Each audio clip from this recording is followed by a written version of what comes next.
isang kaluluwa ay hindi ka kilalanin as a Lord and personal Savior.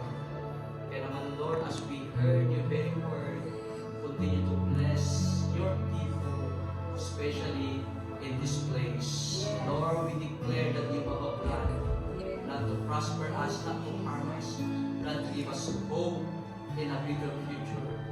As we seek your kingdom and your righteousness, all these things shall be added. Ang lahat ng mga bagay na aming mga pangangailangan ay patuloy mong ipagkakaloob. You will provide all our needs according to your riches in glory in Christ Jesus our Lord. Lord, salamat sa assurance.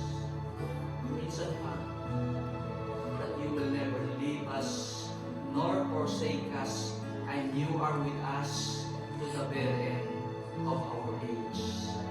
Malaya kang kumilos sa aming mga buhay, sa aming mga puso. As we truly faithful to your words, let all your servants and workers be fruitful and multiply. In Jesus' name we pray. Amen. Amen.